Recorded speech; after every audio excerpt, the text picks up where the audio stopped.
Uh, General Clark, another big emerging threat or challenge is ChemBio. I mean, we've seen just even recently in the last couple of years how something like COVID can have this profound effect on the entire world. It's still having an effect even on us here, right? SOCOM is the coordinating authority for ChemBio. And there's this vast array of possible weapons. That's the thing that's so fascinating about both the drones and about the ChemBio is you have everything from these very crude agents that we've seen in Syria and Iraq, right?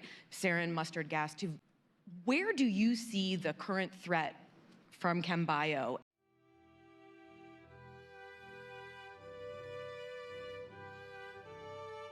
Both chlorine and mustard gases were used in 2014, 15, 16, mainly experimental, but it was used by ISIS in Iraq and Syria.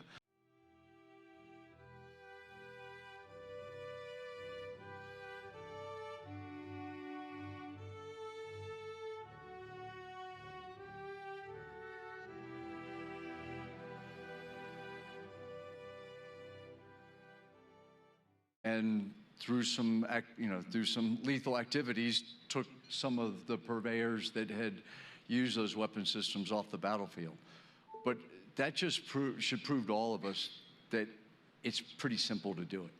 And the fact that someone in the basement in Mosul with a few lab sets can do this. And I think it's something that we, as a nation, need to continue to push on the norms on this, but then also to continue to look at what those threats are and continue to combat them because we have both non-state actors like an ISIS or an Al-Qaeda who continue to look at those as a use because they instill fear.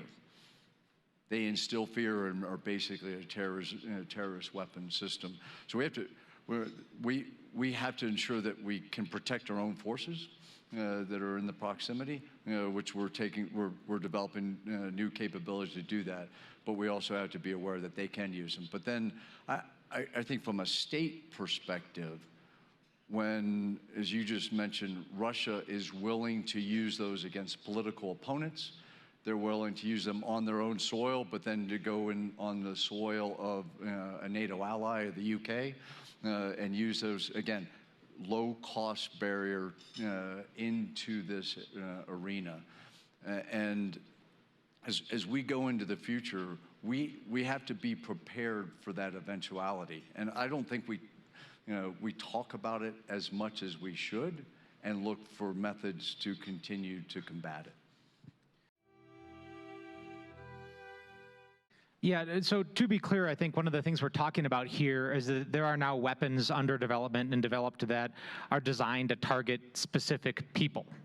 Right, that's what this is, where you can actually take someone's DNA, take their medical profile, and you can target a biological weapon that will kill that person or take them off the battlefield or make them inoperable.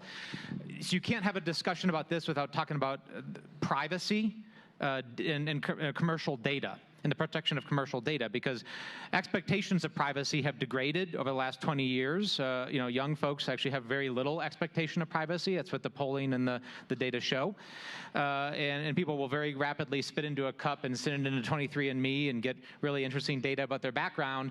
And guess what? Their DNA is now owned by a private company and can be sold off with very little intellectual property protection or privacy protection. And we don't have legal and regulatory regimes to deal with that.